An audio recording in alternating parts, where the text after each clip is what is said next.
In 150 countries around the world, over 2 million people, many of them young women and teenagers, work in garment sweatshops producing for American retailers. About 80% of apparel workers producing clothing for U.S. retailers are working under conditions that systematically violate local and international labor laws. And despite apparel retailers' promises to clean up the system, this crisis is only getting worse.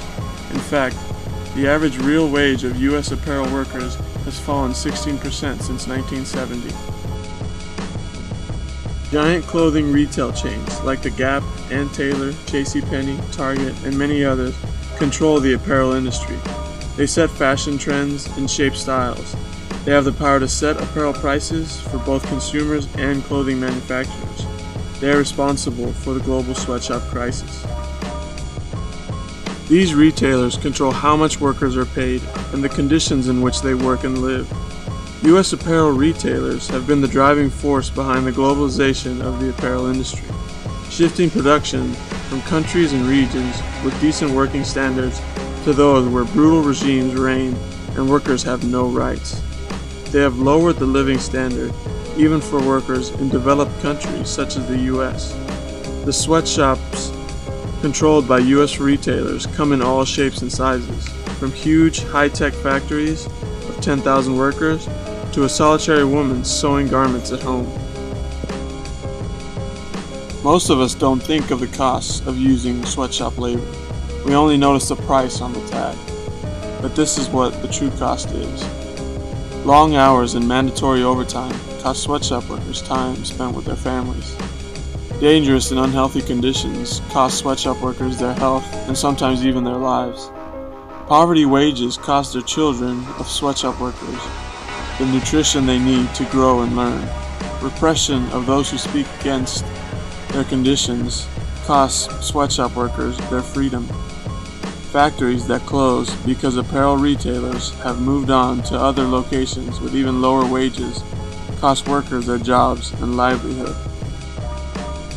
In their search for ever greater profit, apparel retailers inflict tremendous costs on workers and communities around the globe.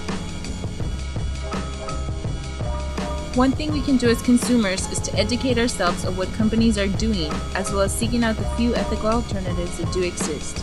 We have the power to influence the companies with the purchases we make. Every dollar we spend tells the companies what we want.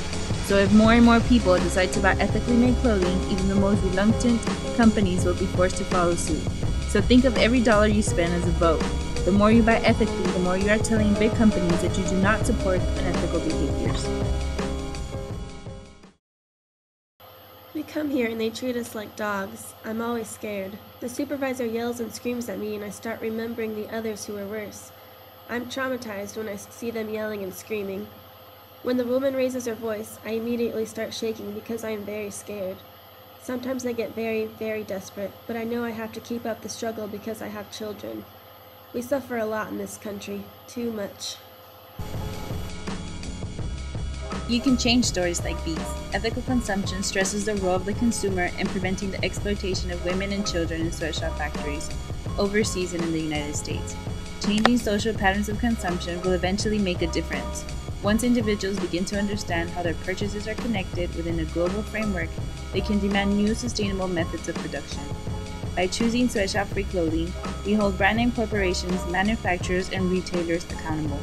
Public pressure would inspire industry leaders and other companies to follow suit. By consuming consciously and ethically, we can realistically create change.